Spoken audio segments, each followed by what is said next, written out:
Welcome back to another episode of Behind the Counter with the Food Czar, which is me, Heidi Blum. And today's episode has taken an interesting turn because I am sitting in Greenpoint, Brooklyn with 32-year-old Allie Chernick, who is a young, obviously, woman, obviously, entrepreneur, who is really has a booming banana bread business. The turn, it turns out, is that her mom and I went to college and camp together, and I never in a million years knew that until I came here and I was unpacking my gear, and I can't believe who your mom is. Wild, wild, wild stuff. But anyway, that's okay, Wally. So, Allie, welcome to the podcast. Thank you. You came across my algorithm. Maybe it was fate, so I could reconnect with your mom. I know. But you came across my algorithm. I don't even remember why. Maybe it was your crazy collab you were doing with the Hive. That's what I assumed it was that. I think that's probably what it was. Because you get so much New Jersey things. Yes, and I follow them also. But I was like, there was something that attracted me to you, and I was like, I don't know. I feel like I knew you. I feel like I was connected to you. Clearly I am, which is wild. Yeah. But I love doing this and interviewing young people, especially women, who seem to me are great role models for the younger generation. And I'm excited, to talk to you, to hear about this business and how you started it. So let's dive in. Yeah, and I'm really excited to talk to you too. And it's crazy that you know my mom. You guys, it was crazy. She came over. She told me where she went to college. I was like, this is so random. You probably don't know my mom. Told her. She dropped all her things. We were on FaceTime with my mom for an hour. I literally said, get the fuck out of here.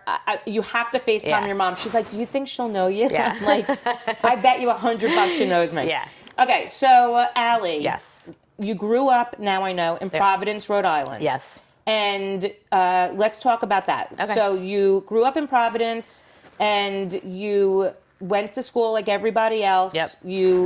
Where'd you go to college? Syracuse. So you went to Syracuse. What did you major in?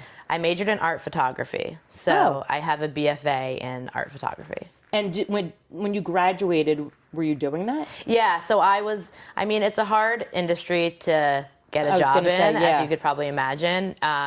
So I was doing a lot of, before I turned 26 and I didn't need my health insurance, my own health insurance, I was doing a lot of freelance stuff. And it was basically like I was like a photo editor. I was at The Knot for a little bit. I was at Delish. Do you know what Delish is? Yeah, of course, at Ann Taylor. And I was kind of just doing photo adjacent roles. Like I wasn't actually taking the photos, but I was being like a junior photo producer. Dress the set. Yes, or whatever. exactly. Yeah. And then once I was nearing 26, I started to getting a full-time job a little more seriously. And I ended up getting a job at Ralph Lauren as it was called a digital asset coordinator. So it was kind of in the photo realm because I basically was in charge of all the photos on the website. So I was like doing the back end. That's major, by the way. Yeah, it was really cool. And it was a great job. I really loved working there. Their headquarters are not here, but I worked in the Long Island City office. And that's their e-commerce office.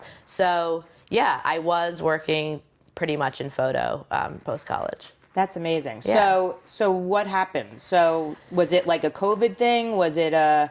So basically, to make a long story kind of short, I've been making this banana bread forever, first of all. It's my mom, who you know, her mom's recipe. And I actually remember the first time I made it. It was in like 4th grade. We were doing an immigration unit. Yeah. And we were having a potluck, and everyone we were learning about our culture and whatever. And, I was just Jewish. It wasn't really that interesting. That's not true, but you know what I mean? It's very interesting. It is very interesting. And we have very good food. I'm sorry to say that. Yeah. Well, but the thing is we had to bring in something from our culture, and I couldn't think of something to bring in because I was like, what does my family make that's so interesting? I don't know. And I think at the time I didn't realize my Jewish culture was different. Like, I could have brought in like a brisket and something like that. So I remember going to my teacher and being like, I don't know what to bring in. Like, this is just because everyone was like, I'm bringing in pierogies, I'm bringing in like enchiladas, and I was like, oh my God, what do I do? I went to my teacher, and she was like, well, it doesn't have to be something from your background. It could just be like what's at all of your family tables. Sure. But it was banana bread, because my grandma made the best banana bread. She had it, so they were like, then make banana bread. And that was the first time I had the recipe, and I started making it. And from then on, I would bring it to middle school bake sales, and if I just anything where I had to bring something in, it was the banana bread. And I would make it in different forms. I'd make it into cupcakes, I'd make it into a cake, and did everyone start to know you? Yes, I was for like your banana bread. Yeah, I was like banana bread girl before I was actually officially banana bread girl. So anyways, I always just made banana bread. Even in college, I would make it. It was just my thing. And I went through a breakup around like 2017, and that's when I started to. I really like to bake and cook, and I started to bake and cook kind of an insane amount, because it was like the only thing to get me off my phone and to not think about it. And I was just making so much banana bread. Like, it was crazy. I always say, like, my roommates at the time, like, truly saints. Like, I'm also not a neat baker, so there was like chocolate, like they were like getting chocolate chips in between their toes. Like, the kitchen was a mess, and I was just baking so much banana bread, and I was starting to give it to them to bring into work. And so this was around like 2018. Okay. And are you still at Ralph Lauren at the time? I'm still at Ralph Lauren. Okay. Yeah. And actually, I think I was just starting at Ralph Lauren. Okay. And they were bringing in banana bread to work, and people would be like, this is so good. Where can I get it? And I started just making these random people banana bread. And the whole thing was extremely organic. I mean, obviously I was sorry, this is Wally. I was an art photography major. I was not planning to start a business, and I never would have started a business on purpose. Right. So wait, why do you say that? Because it's hard? I just think I never would it's not something I ever You were thought on I the was gonna do. photography. Yeah, it just kind of, and the thing is it's not, I was fine with what I was doing. I didn't love it, but I didn't dislike it. It was a job. Yeah, it was a job. Yeah. And I loved my life. Like, I loved my friends. As long as I was getting out of work at a normal time, I was happy. Yeah. So I started making it for these random people. And then I was kind of getting overwhelmed with orders, which is funny because at the time it was only like 6, but it was like crazy to me. I was like, 6 banana bread. Well, you're working and trying to live your like city life or whatever. Right. Yeah. And so that's when I made an Instagram for it. And this was like the beginning of 2019. And I started to take orders that way just because I felt like it was an easier way to do it. But because I'm a photographer, my posts were kind of starting to go viral, because my photos were good. I don't think Instagram even had video at this point. They didn't. It didn't. Reels and all that didn't happen until COVID. Yeah. Yeah. And I started to then get people random people DMing me about banana bread, and I started to.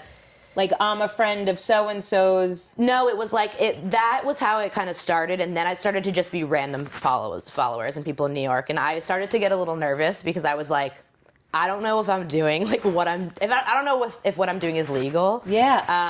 And I mean, everybody should be a rule follower with the law, but I'm a very big rule follower in general. Like, I hate, growing up, I would tell my mom everything that I was doing. Like, I even if not I told, like your mom, by the way. not like my mom. I would go to a movie and we'd decide we were going to a different movie, and I would call my mom and be like, I'm going to this movie instead. And my friends would be like, are you okay? Oh my God, that's really funny. She doesn't care. Yeah. So I looked into it because I didn't want to start selling it to random people without knowing what I was doing. And I quickly found out that there's this thing called the cottage laws. Yep. Is that what it's called? Yep. Yeah, something like that. And you need a cottage license to sell out of your house. Yeah, and I was like, oh, perfect. I'll get this, and then I can just kind of keep it small and sell out of my house. But I quickly realized that you cannot do that with banana bread because, it differs by state, so you could maybe do it in New Jersey. I'm not sure. I don't know. But in New York, you can't use certain fresh fruit in things and sell it from your apartment. Wow. Also, I had a cat, so I think that it probably wouldn't have been okay anyway. Yeah. So that's when I kind of was having this like panic attack because I didn't really know. I didn't want to start taking it so seriously because I was never intentionally doing this like for anything but for fun.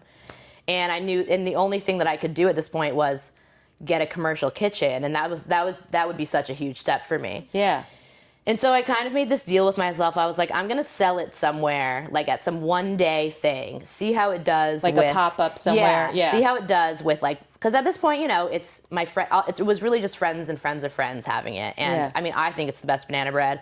But my daughter does too. By the way. Yeah, it is the best banana bread. But at that time, I was like, do random people think it's the best banana bread? Right. So like it's banana bread. Yeah, it's banana bread. Yeah. I was like, how could this like become something? And I found this like one day farmers holiday market in Brooklyn. And, you know, a lot of these things I was looking into, you know, they would require to get your business license and blah, blah, blah. But this place was just very like low key. It's $100 for a table. Come on in. I signed up. I got accepted. And this was like December 2019. And I basically like had my friend who's a graphic designer like come up with a logo for me. I basically pretended I had this business, like I did, but I made it look so legit and was like, if this goes well, I will start taking this more seriously. Okay. And it's funny because it's like I think a part of me really didn't want it to go well because I knew how much work it was going to be. Yeah. And I just knew I'd have to be, you know, looking into how the licenses to get and like what kind of kitchen to get. And it's not the path that you imagined yourself on, I'm sure. Yes. You know what I'm saying? Yeah, so. And it was a lot of work and I had another job. So it went insanely well. We sold out? The market was like from 9 a.m. to 8 p.m. My friends all came, we all wore the shirts. I got everyone shirts, like, and people would come up to us. It was so funny. They'd be like, oh, you guys have a store? And we'd be like, oh, we're working on it. Like, it's like, we just fully pretended like we had a whole business. And we were handing out samples and people were going crazy. And I sold out in like an hour. And I made like, that's insane. And I made like 300 breads. Like I literally. Just one flavor? No, I did like 2 or 3. Okay. It's crazy. So it was really crazy. And then I started taking it more seriously. And basically what I did was, so obviously, as you know, what's about to happen is COVID is coming up. Yeah. But I found this commercial kitchen that I could rent from like once a week. And my schedule was on Mondays, I like opened orders. Tuesdays, I would go bake it. After work? After work, yeah. Wow. Wednesdays after work, I would go package it. How many, like, give or take? At this time, it was like 30. Okay. That's still a lot. Yeah. I mean, I had to like, you know, buy 1 million pans. Like it was crazy to me. And you'd have everything delivered to the commercial kitchen? So yeah. So I had like a little space there and I started so on Tuesdays I would go bake it after work, put it in the fridge. Wednesdays after work, I would go package it, put it in a suitcase, bring it home. Thursday after work, I would go around New York and give it to people. And you would deliver it to like their buildings or whatever. Wow. Yeah. And things were just starting to like feel really real. Like I was like for the first time feeling like I really loved something I was doing. And I had coffee shops and stuff start to reach out to me, and I was like, oh my God. And then COVID hit, and all these things that I kind of had lined up were done. Yeah. And I was really disappointed because I felt like for the first time I had found something I never thought it was going to be banana bread, but it was something that I really was good at and liked to do, and I was good at marketing it. And I was just like, all right, well, I don't want this to like disappear for me to kind of like move on from it. So in the meantime, I'm just kind of going to go hard on my social media. And I went really hard. I was reaching out to random celebrities to send it to. Oh, wow. And they would post about it, and I was getting followers like from who? that. The first one I reached out to was Andy Cohen, and he answered me pretty quickly. And I was like, oh, I guess like this is I mean, there's no harm, and they could always just not answer you, totally. You know?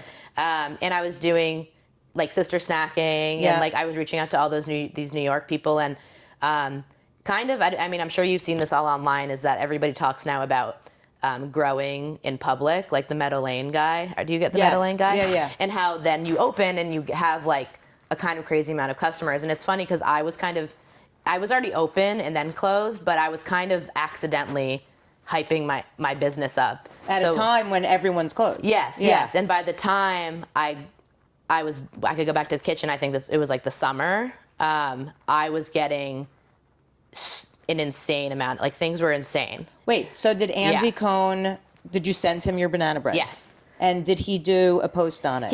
He put a story up, and I sent it to like Lizzo. Lizzo loved it. She did a post also? Yeah. Did Sister Snacking do it?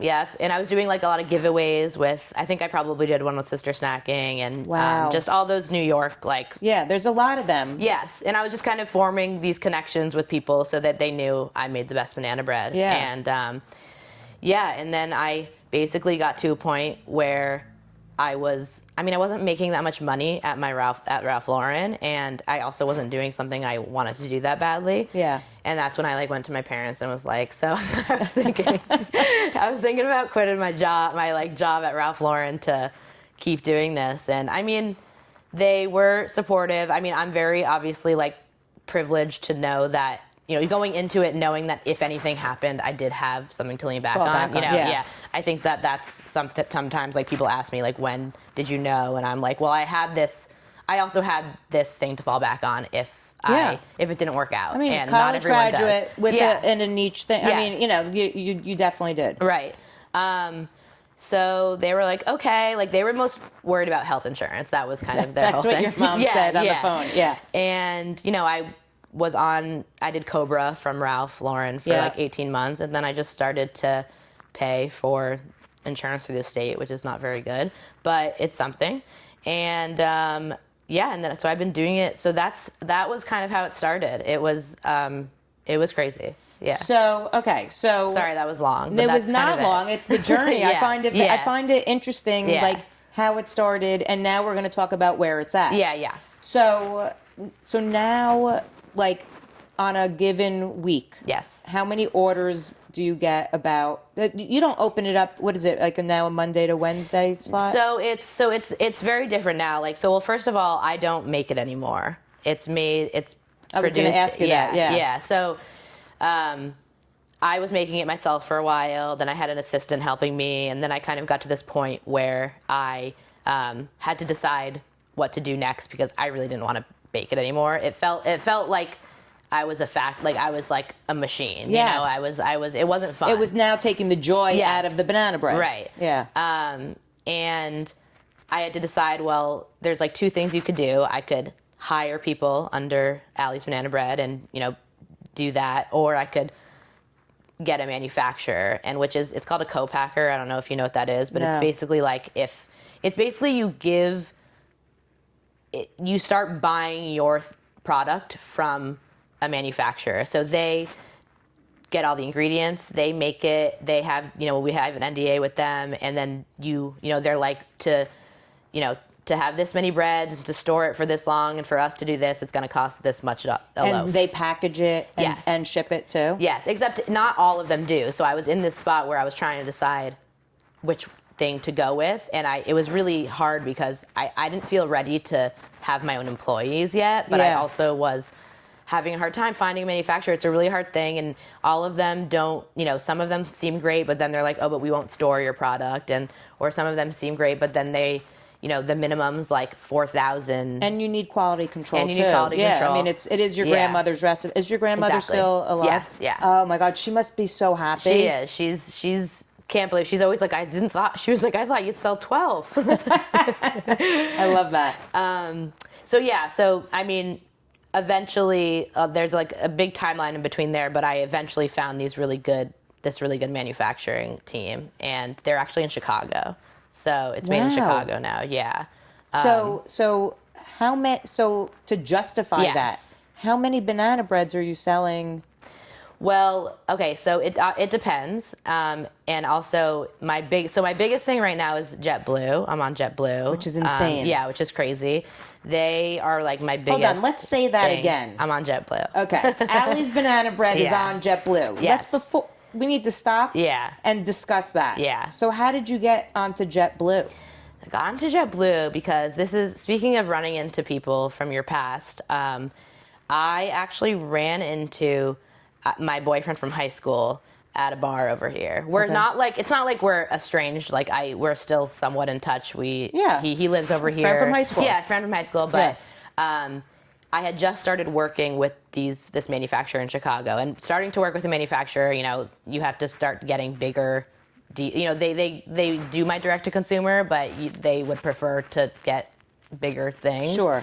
And I was like trying to get into supermarkets, and was talking to Nick about it, and he works for JetBlue, and he like made a joke being like, what if you were on JetBlue? And I kind of was like, at that point I was only thinking about supermarket. Like I wouldn't even think like, oh, an airplane. Yeah. Like it would be really good on an airplane. Actually, can you maybe connect me? And he was like, I mean, I am not in that like department. Yeah. I can do everything that I can, but not really. And it just happened to be really good timing because JetBlue was in the process of replacing a croissant that they already had, and then trying to figure out what they wanted to replace it with. And so they were like literally in taste testing waters. Mode. Yeah. And so they actually were like, why not? Like, of course, like we're gonna try it. Their headquarters are like right there in Long Island really? City. Yeah. So I brought them over, and it was very, they liked it. They were like, can you make it smaller? Can you do that? We were like, we'll do anything for you, of course. And yeah, then now I'm on JetBlue. So that's insane. Yeah. Like on their it's their transatlantic flights. Thank you. I couldn't think. Yeah. I was like, no, yeah. it's okay. Yeah. Transatlantic flights. So from JFK and from Boston to Europe, you would get it. And then also sort of makes you want to fly JetBlue. I know. I'm flying it this summer just so I could get some content in my Banana. There's also some domestic ones it's on. It's like random ones. There's like West Coast to East Coast, but only first class and something like that. That's insane. And you're in FreshDirect. I'm on FreshDirect. So FreshDirect. Yeah.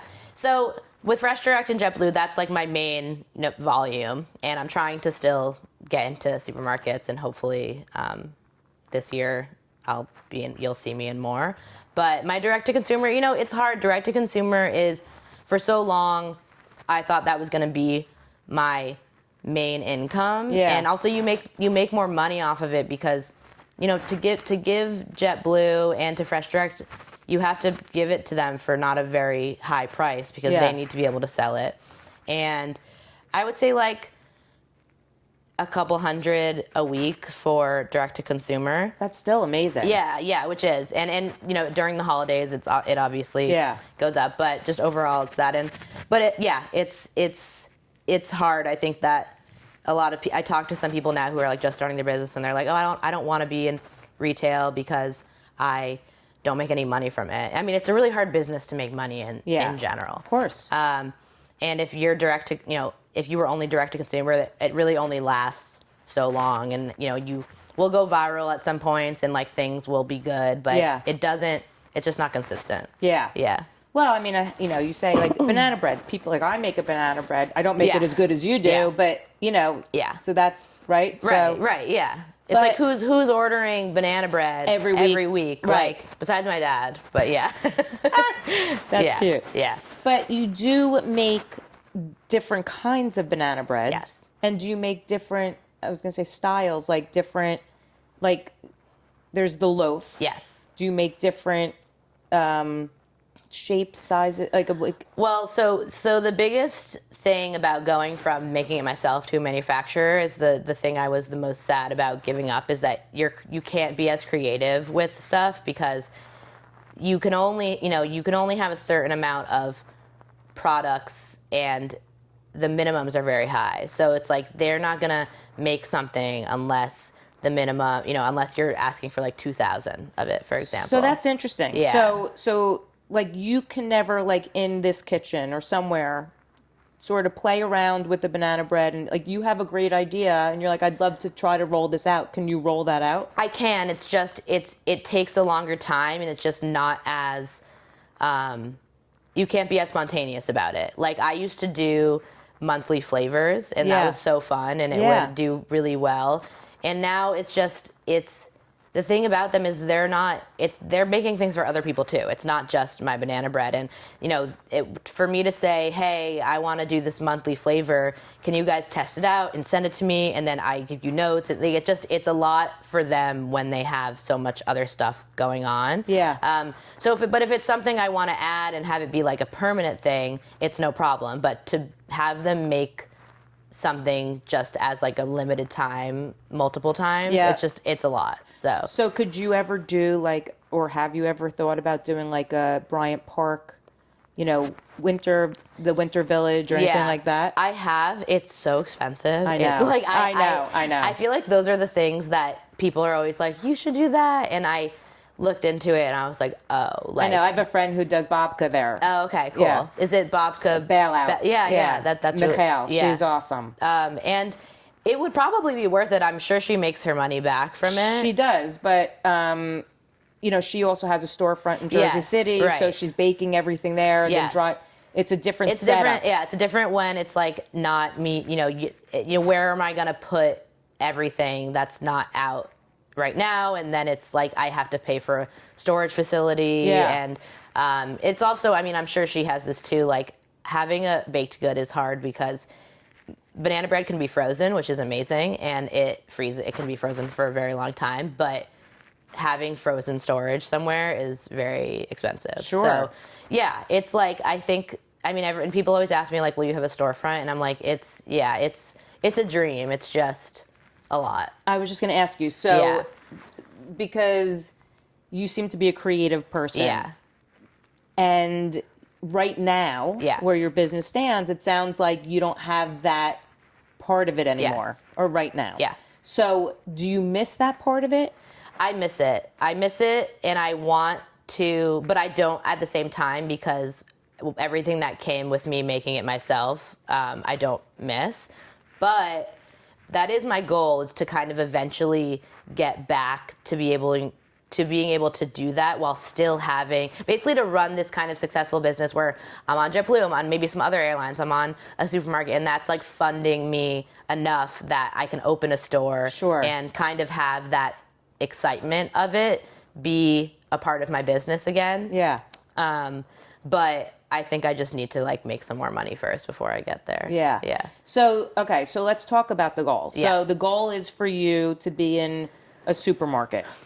Is it a supermarket, or would it be a restaurant, a coffee shop? I'm seeing more opportunity in things like, so we have this little 3-ounce loaf we made specifically for JetBlue, but it's very cute, and I think it's what can potentially get me somewhere, because a lot of supermarkets and places are like, they make their own banana bread, and as famous as I think I am, they're like, why would we want like to pay for your banana bread? Because of your Allie's banana bread. I agree, but it's hard to convince them. So supermarkets are my goal because I want it to be easier for people to get, but money-wise, sorry.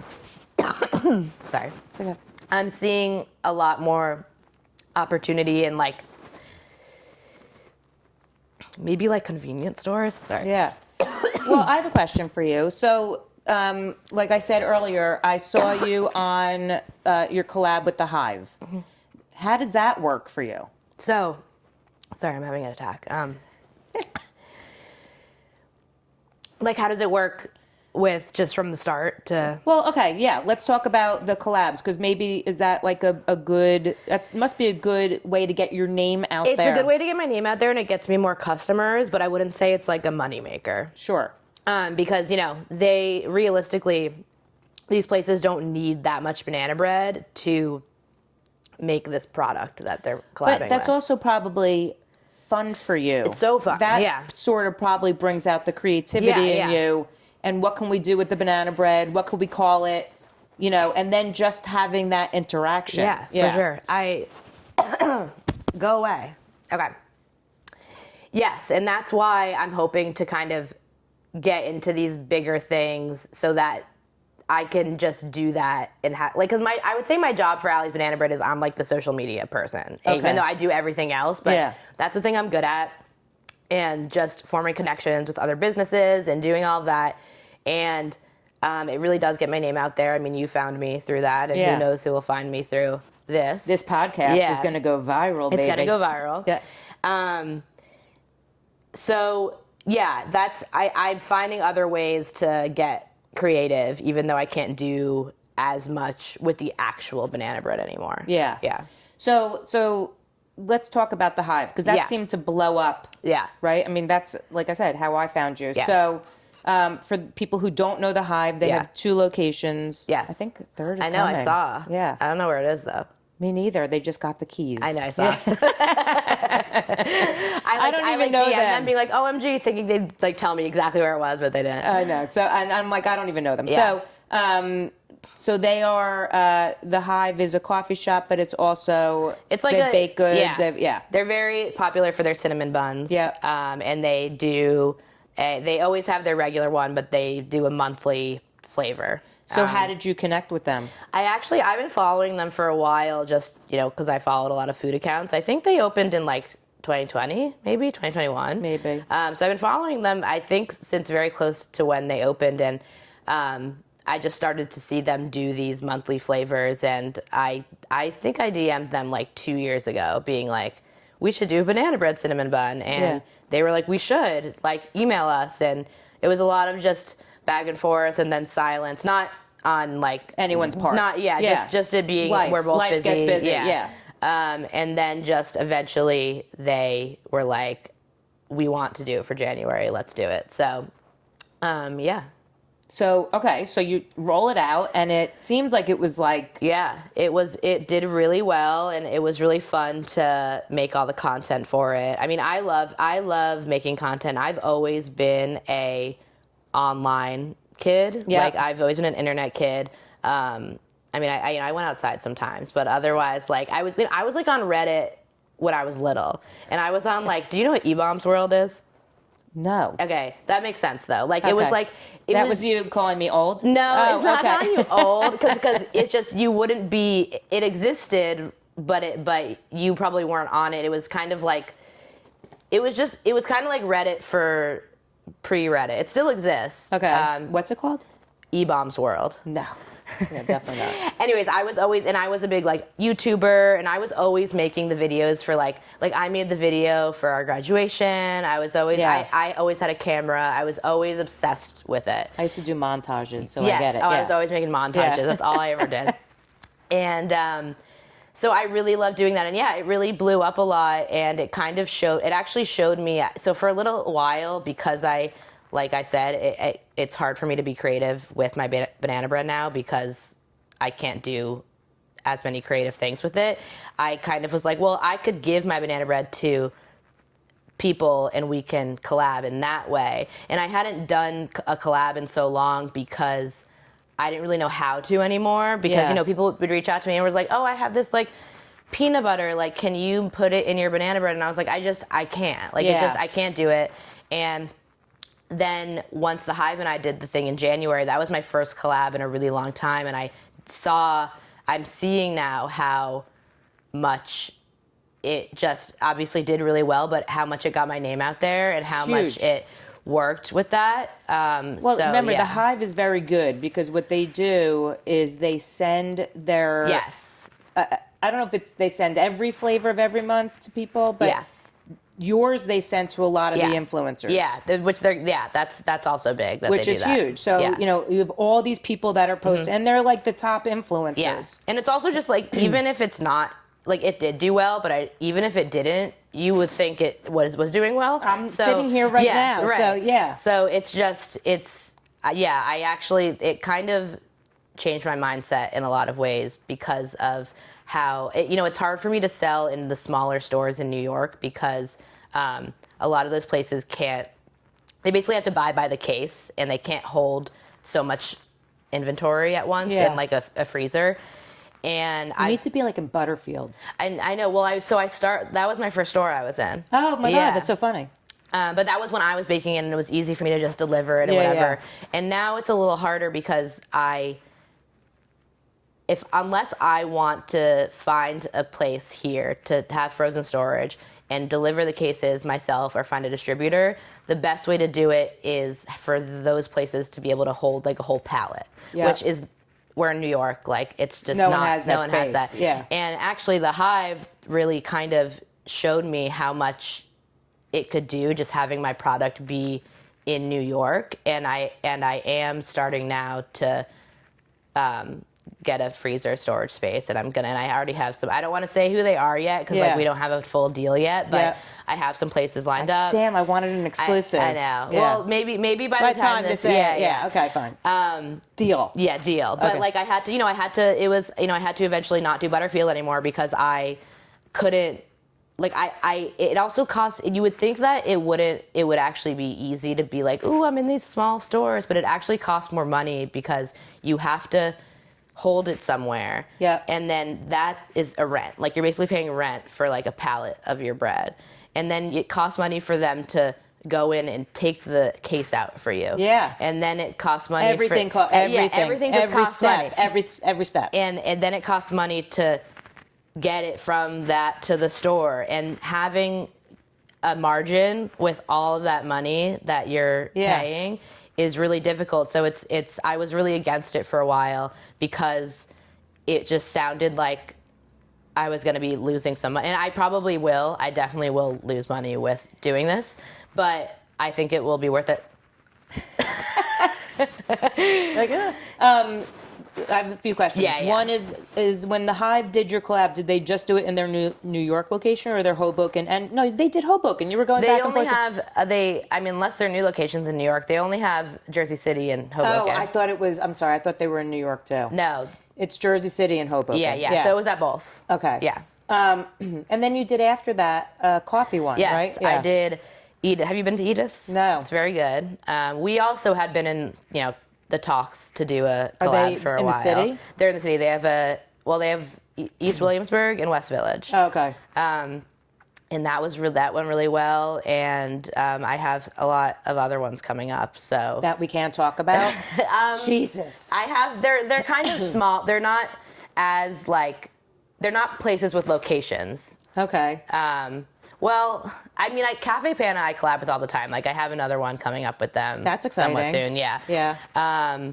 There's also another gelato spot that I'm going to collab with. It's called Rivarino Gelato. It's in Soho area. But yeah, things are in the works and it'll be fun. The thing that I noticed is, we're talking about banana bread. Yeah. Right? Yeah. But the amount that you've had to learn about the business side of it, and everything that you keep mentioning, not in a bad way, obviously, is the cost of this, the cost of this. I'm not going to make money on this, and that.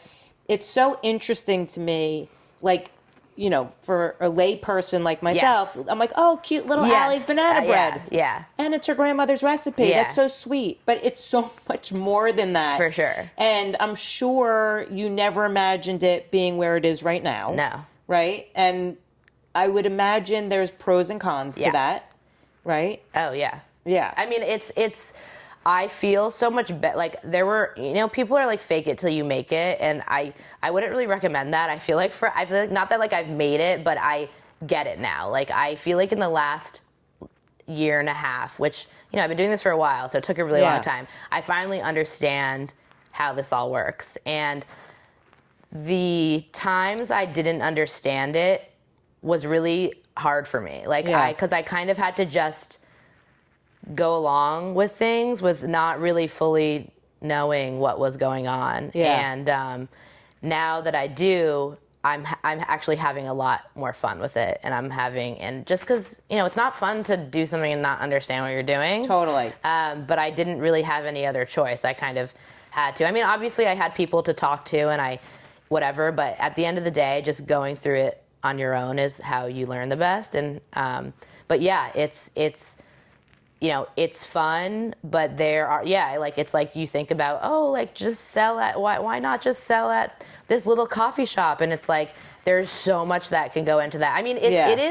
it could be like if I had like a little kitchen and myself and I was baking it myself and all that stuff would be a lot easier. Sure. But I'm not, and I'm happy that I'm not. So Yeah. I don't regret it, but I do miss kind of the localness of my bread. Yeah. But that's where the collabs come in, yes, I guess. And I'm excited to now get back into that, hopefully. Yeah. But yeah. And I'm sure you've seen growth. Yes, yeah. I mean, Yeah. I would think, you know. So much growth. And I feel like it seems to me like you got a little bit of hustle in there, a little bit of grit that you're gonna, you have a vision of where this is gonna go. Definitely. I think that for a while, you know, I had this hustle, but I was a little confused, and now it's like I have the hustle and I know what I'm doing, and I like, it's funny because I've been doing this for so long, but I feel like in the last year, like things are finally happening. Do you feel like it's like a little bit of like imposter syndrome? It was, Yeah. yes. I don't feel like that anymore, but it was for a really long time, and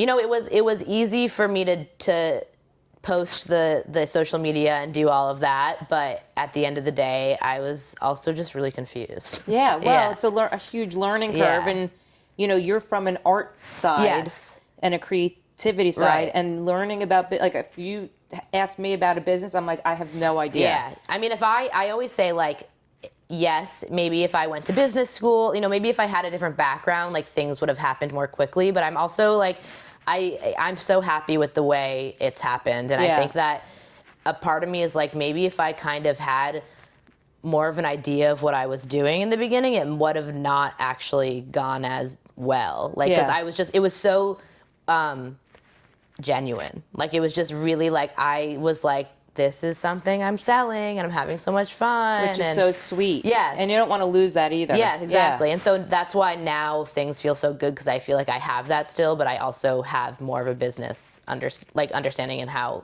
the business side of it works. So 1 year plan, 1 year goal, 1 year from now, where do you hope to see yourself? I hope in 1 year you know, this frozen storage thing works out and I'm back in a lot of these local New York City stores, and potentially another airline. And I don't know, you know, it's one time I remember when I was kind of starting out and people were coming to me being like, do you need investors? Like, and all this stuff. And I was like, whoa, like, I banana bread people. I can't believe it. And I actually went to, do you know Janie Bakes? She has these things called pie crust cookies. I feel like I see it in my head. Yeah, she has a few stores throughout the city. And I'll never forget, like, I went to her when this was happening. I was so overwhelmed because it was this beginning of my business where I was like, I don't know what to do. And she said to me, she was like, I just think of my business as a lifelong project, and I think like makes things better. And I was like, that actually makes me feel so much better, because I think that for, you know, when I was first starting out, all these business people, they were talking so much business, and I was like, okay, but I am having fun with this, and I want this to stay fun in some ways and it to be like a lifelong project. And I've never heard someone put it into words, and hearing her say that, I think, was really life-changing for me. Look at like Baked by Melissa. Yeah. That's such a good example in a way. I mean, she was just making cupcakes and like her little tie-dye cupcakes, and look at her now. Yeah, exactly. And, you know, I don't know how many years she's been in business, but you know, it takes a long time to get to where you want to go. And you're going to have bumps of the road. You're going to have, you know, growing pains, all of that. So I think it's hard for me to say exactly where I want to be, because I just think I keep taking like the next step, you know, and that's been working. So, well, okay. So big picture, do you see Allie's Banana Bread as your lifelong career? I think so. Yeah. I can't imagine myself doing anything else. Yeah. I mean, I say to people, I'm like, I'm going to interview this girl. She has a booming banana bread business. And saying booming banana bread business is not so easy to say in a sentence. But you do. Like, to me, on the outside, that's what it looks like to me. Yeah. And you're young, and you're smart, and you're creative, and I feel, and I know now where you come from. Yeah. So I feel like there's like big things ahead. Yeah, I think there are too, and I think I can feel that there are. And I think for a long time, like I said, it was like the feeling was more of fear, like I was scared of what was coming next, because I didn't know if I was going to be able to handle it and understand it. And now it feels different. Like I feel like these things are happening. So I feel that way too. So do you still eat the banana bread, or are you like sick of the banana bread? This is something that I feel like people don't want to hear, but no, I do not eat it anymore. It took a long time. I was still eating it.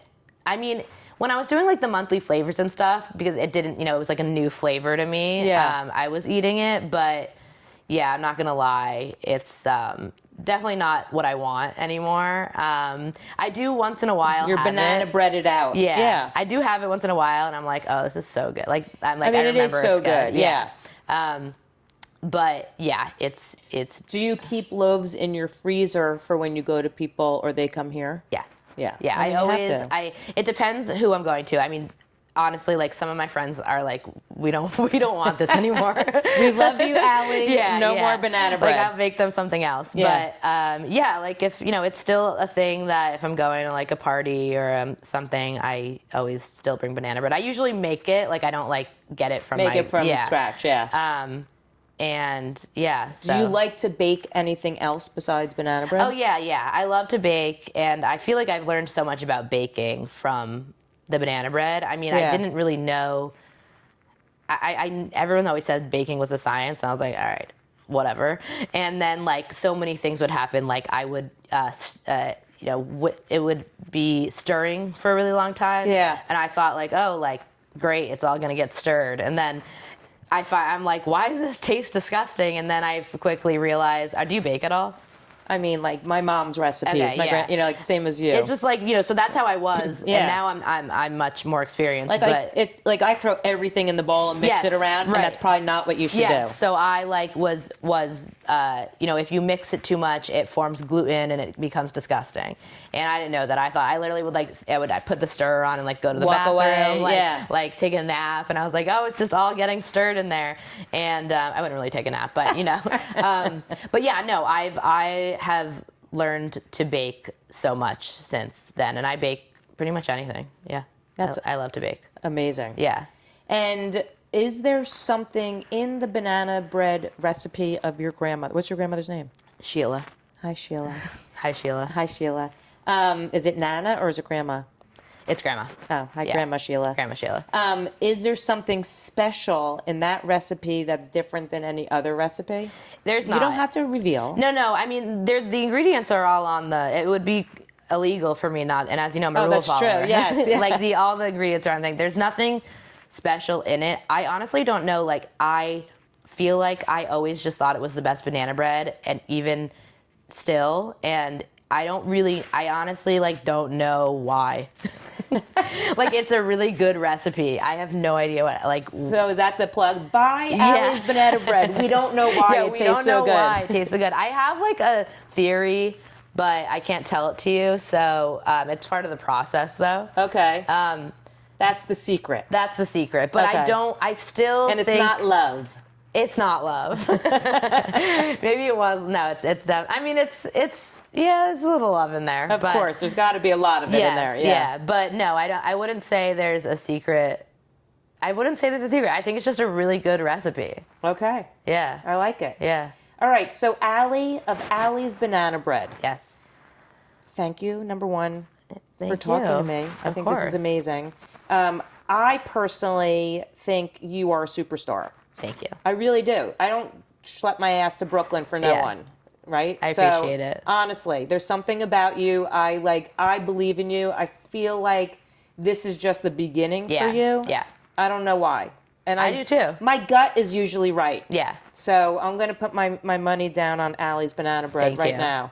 And so for people who are listening, where can they get banana bread? They can get it on JetBlue. Well, yes. If you want to take a flight instead of ordering it, you can get it on JetBlue. You can get it on FreshDirect if you're in New York or New Jersey. And you can just get it on my website at alliesbananabread.com. And hopefully, by the time, I don't know when this is going to release, maybe I can tell you somewhere else in New York it's going to be. April. Okay, maybe. What day is it? April. We're right now February 19th. I think you're going to be in the middle of April. Okay, so I think you might be able to know by then. But hopefully I'm going to be in some more local stores. So if you're in New York, keep an eye out. And they can follow you, which I'm going to tag you and everything. Yes. Follow me. I would say to anyone that's listening, support local. Yes. Support Allie. Banana bread really warms the heart. It does. And we've ordered it, and it's amazing, and I suggest everyone do the same. How's that? I agree. Allie Chernick. Yeah. Allie's banana bread to the moon. Yes. Say it. Allie's banana bread to the moon. All right, there we go. Thank you so much. Thank you.